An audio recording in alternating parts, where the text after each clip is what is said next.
Good morning. How are we doing? So, 5 reasons why the scales go up. And does a fart actually burn 27 calories?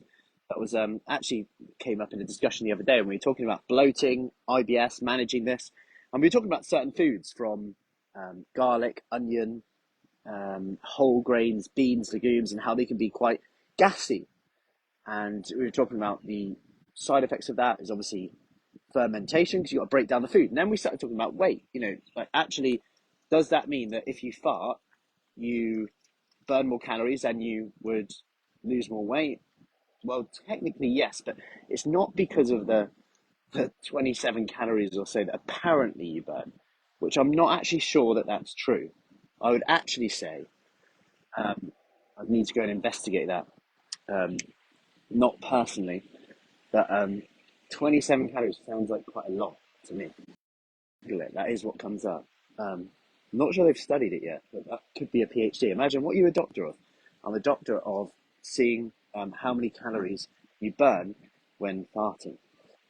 Anyway, you can call that maybe um, gastroenterologist. Maybe. Anyway, so 5 reasons why the scales go up. Well, number one is you've been eating more fruit and vegetables. This is a good habit to do in most cases, but I better stand still. You might want to be wary of some fruit and vegetables because for some people this can cause bloating, this can cause um, IBS, but in general, they're going to keep you fuller for longer, antioxidants, polyphenols.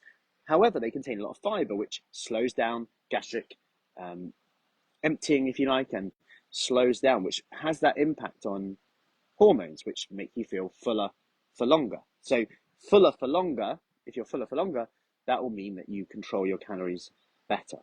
Okay, so number one is that. However, the result of having more fiber is higher fermentation, higher gas, more wind, and the result of this is then potentially that you gain weight. But if you farted, if you put it simply, went to the loo, you would probably lose weight. Yet we're putting all this attention on the scales that could just go up and down from fruit and veg that we eat. Is that body fat? No. And this is where we need to go back and think, okay, actually, let's go back to looking at this in a different way. We know what to do already in terms of the habits to lose weight, build muscle, get fit, tone up. And every habit you do is like a brick on the wall of building a wall. You might not see results straight away, but we know what to do already. And actually, you've got to ask yourself sometimes, does binging, does going sod it, I'm just going to give up because I'm not seeing the scales, going in the right direction make any sense at all? Like, we wouldn't do it in anything else, right? Yet something as unreliable as it could go up when you eat some fruit and vegetables and go down when you fart, which is crazy, right? Number two, you've just started a new exercise routine.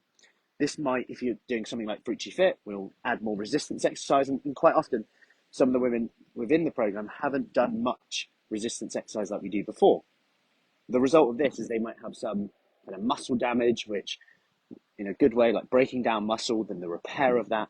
And that can cause like short-term inflammation, right? Like exercise short-term causes an inflammatory response. Your body repairs this, then it gets stronger, fitter from doing that. And it's able to handle that inflammatory response, if you like. And that's actually important.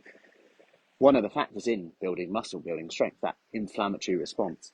We could go into a few studies on that actually about taking anti-inflammatories around workouts and how that may actually not be a good thing because the inflammation is part of a response that your body kind of needs to adapt from that, which is interesting.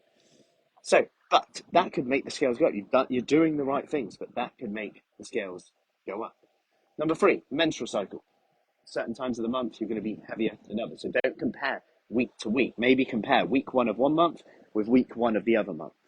Again, week two of one month with week two of the other month. Because weeks 3 and 4, you may see a few pounds increase. You might actually want to increase your calories during this time to help overcome binges, something that we've spoken about before. So that's another thing to consider with that. Number 4, you just haven't done what you said you would do. And this one's a bit more of a truth hit, if you like. Maybe we plan to hit a certain number of calories, meals, but we haven't actually hit that. And with that, we need to look at, okay, why? Was it that we underestimated calories on a meal out?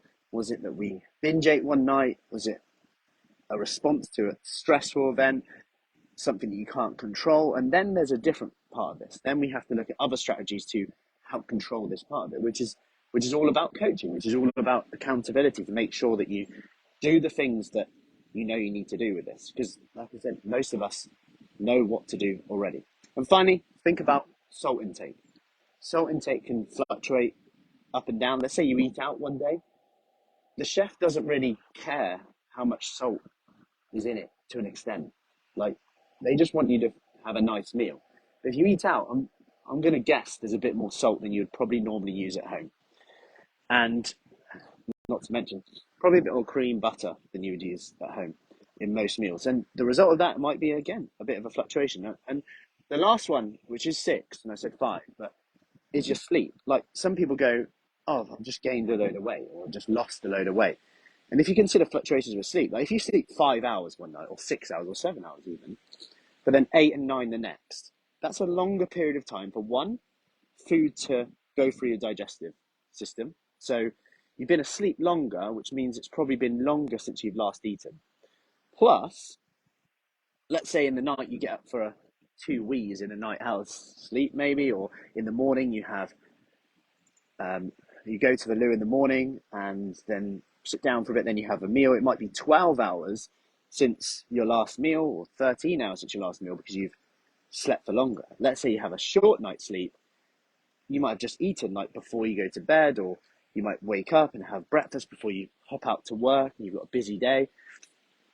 The issue with that is there's less time. There's also then more hours in a day, which is another part of this. More hours in a day means more potential to overeat. But on the topic of weight, you might wake up in the morning on a weekend, and maybe on a Saturday, depending on what you did on Friday night, and actually be lighter because you've slept for longer. Simple as that. It's just been longer process without food in your gut, or water in your gut, especially if you're weighing yourself in the morning, like we recommend, without eating no food or drink after using the loo. So there's actually 6 reasons why the scales may go up, including